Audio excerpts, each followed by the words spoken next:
Colonel ഡിന്നി, Iran അറിയപ്പെടുന്നത് Persian octopus എന്നാണ്. ഒക്ടോപ്പസിന്റെ തല മാത്രമാണ് ഇറാൻ. ബാക്കി കൈകൾ, നീരാളി കൈകളായിട്ട് ഹമാസ് ഉണ്ട്, ഹൂത്തിയുണ്ട്, മറ്റ് ഷിയ മിലീഷ്യകളുണ്ട്, ഹിസ്ബുള്ള പോലെ. ഇപ്പൊ ഹിസ്ബുള്ളയെ ടാർഗറ്റ് ചെയ്തുകൊണ്ട് ലെബനനിൽ നമ്മൾ ഈ സംസാരിക്കുന്ന വേളയിലും ബെയ്റൂട്ടിൽ വലിയ സ്ഫോടന ശബ്ദങ്ങൾ കേൾക്കുന്നതായി അന്താരാഷ്ട്ര മാധ്യമങ്ങൾ റിപ്പോർട്ട് ചെയ്യുകയാണ്. അക്ഷരാർത്ഥത്തിൽ ഹിസ്ബുള്ളയെ ലക്ഷ്യമിട്ടുകൊണ്ട് വലിയ ആക്രമണം ഇസ്രായേൽ നടത്തിക്കൊണ്ടിരിക്കുകയാണ്. പക്ഷേ ഇത് ആശയപരമായി തന്നെ അടിത്തറയുള്ള ഒരു സംഗതി എന്ന നിലയിൽ ഇറാനിൽ ഇനി ഒരു റെജീം ചേഞ്ച് ഉണ്ടായാൽ പോലും ഷിയ മിലീഷ്യയുടെയും ഈ ഖമൈനിയുടെ കൊലപാതകത്തിൽ പ്രതികാരം ചെയ്യണം എന്ന് ആഗ്രഹിക്കുന്ന ആളുകളുടെയും ശക്തി പൂർണ്ണമായും ഇല്ലാതാവില്ലല്ലോ. അപ്പോൾ ഈ മേഖല വളരെ കാലം നീണ്ടു നിൽക്കുന്ന ഒരു സംഘർഷത്തിലേക്ക് പോകുമെന്ന് വേണമോ വിചാരിക്കാൻ? ശ്രീ അഭിലാഷ്, ഒരു പരിധിവരെ ശ്രീ അഭിലാഷിന്റെ അസസ്മെന്റ് കറക്റ്റാണ്. കാരണം ഇറാൻ എന്ന് പറയുന്ന ആ രാജ്യത്ത് ഞാൻ എപ്പോഴും പറയുന്ന ഒരു കാരണം, ഈ ഭരണമാറ്റം എന്ന് ഉദ്ദേശിക്കുന്ന അമേരിക്ക എന്താണെന്ന് വ്യക്തമാക്കി പറയുകയാണെങ്കിൽ, ഇപ്പം ഏറ്റവും ടോപ്പ് മോസ്റ്റ് ലീഡർഷിപ്പിനെയാണ് ഇല്ലാതാക്കുന്നതെങ്കിൽ ഈ വരുന്ന അടുത്ത ലീഡർഷിപ്പ് അവരും ഇതേ ആശയത്തിൽ വിശ്വസിക്കുന്നതാണ്. ഈ മതത്തിന്റെ പേരിൽ ഭരണം നടത്തുക, മതത്തിന്റെ പേരിലുള്ള കാര്യങ്ങളെല്ലാം ചെയ്യുക എന്നുള്ളൊരു ആശയത്തിലാണ് അവർ മുന്നോട്ട് പോകുന്നത്. ഇപ്പം ഖമേനിയുടെ പകരമായിട്ട് വന്നത് അയത്തുള്ള അറാഫി. അയത്തുള്ള അറാഫി ഈ അയത്തുള്ള ഖമേനിയെക്കാട്ടി തീവ്ര നിലപാടെടുക്കുന്ന ഒരു വ്യക്തിയാണെന്നാണ് ഇപ്പം പറയുന്നത്. അപ്പം ഈ റെജീം ചേഞ്ചിലൂടെ അടുത്ത തീവ്രമായിട്ട് ഇതിലും കാട്ടി വലിയ തീവ്ര നിലപാടെടുക്കുന്ന ആളുകളെ വന്നെങ്കിൽ ശ്രീ അഭിലാഷ് പറഞ്ഞ പോലെ ഈ ഏരിയ എപ്പോഴും ഇങ്ങനെ ഒരു കോൺഫ്ലിക്റ്റ് ആയിട്ട് തന്നെ നിൽക്കും.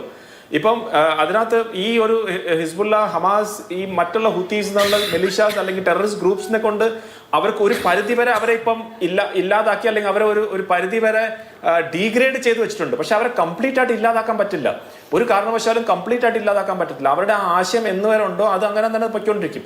അപ്പൊ തീർച്ചയായിട്ടും ഒരു റെജീം ചെയ്യുന്ന കഴിഞ്ഞാൽ കംപ്ലീറ്റ് സിസ്റ്റം മാറണം എന്നുള്ള രീതിയാണ്.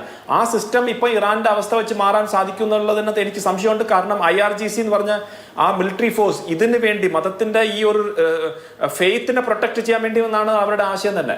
അപ്പൊ അത്ര സ്ട്രോങ് ആയിട്ടുള്ള ഒരു IRGC, ആ IRGCയുടെ ഓഫീസേഴ്സ് ഒക്കെ ഏകദേശം 30% ഇറാനിന്റെ എക്കോണമിയെ കൺട്രോൾ ചെയ്യുന്നു.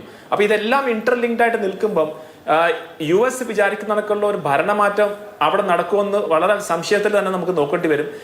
ആര് വന്നാലും ഇവിടെ നടന്ന ഈ ഒരു ഖമേനിയെ വധിച്ചിട്ടുള്ള ഒരു പ്രതികാരം ഡെഫിനറ്റ് ആയിട്ട് കാണും. അത് ഏത് രാജ്യത്തിലായാലും കാണും. പ്രത്യേകിച്ച് ഇറാനിനെ പോലുള്ള രാജ്യം വളരെ നാഷണലിസ്റ്റ് ആയിട്ടുള്ള ഒരു രാജ്യമാണ്, സിവിലൈസേഷനിൽ വളരെ സ്ട്രോങ് ആയിട്ടുള്ള റൂട്ടുള്ള രാജ്യമാണ്. അവിടെ തീർച്ചയായിട്ടും ഇതിന് വരും. അപ്പൊ ഞാൻ നേരത്തെ പറഞ്ഞ പോലെ ഇപ്പം ഇസ്രായേൽ ഹമാസ് യുദ്ധത്തിൽ ഒക്ടോബർ 7 2023 തുടങ്ങിയപ്പം ഇസ്രായേൽ അന്നേ അവർക്ക് ഒരു പകരം വീട്ടണം എന്നുള്ള നിലയിൽ തന്നെയാണ് അവർ മുന്നോട്ട് പോയിരിക്കുന്നത്. അവർ ഹിസ്ബുള്ളയുടെ ലീഡർഷിപ്പിനെ ഇല്ലാതാക്കി, ഹമാസിന്റെ ലീഡർഷിപ്പിനെ ഇല്ലാതാക്കി, ഇപ്പൊ അവർ ഇറാനിന്റെ ലീഡർഷിപ്പിനെ ഇല്ലാതാക്കും. ഇതേപോലെ തന്നെ മറിച്ച് ഇറാന്റെ ഭാഗത്തു നിന്നും അതേപോലെ തന്നെ വരും. ഇന്നല്ലെങ്കിൽ നാളെ അവർ ഇതിനൊരു പ്രതികാരം എന്നുള്ള നിലയിൽ വരും. അപ്പൊ ഈ ഏരിയയിൽ ഒരു കോൺഫ്ലിക്റ്റ് ആക്കി തന്നെ നിർത്തണം എന്നുള്ള രീതിയിലേക്കുള്ള ഒരു സാഹചര്യമാണ് ഇപ്പം പോകുന്നത്. അതുകൊണ്ടാണ് GCC രാജ്യങ്ങൾ, നമ്മൾ മനസ്സിലാക്കേണ്ട ഒരു കാര്യം കൂടെ അതിനകത്ത് വ്യക്തമായിട്ടുണ്ട്. അതായത് ഈ GCC രാജ്യങ്ങൾ എന്തുകൊണ്ടാണ് ഇതിനകത്ത് പങ്കുചേരാത്തത്?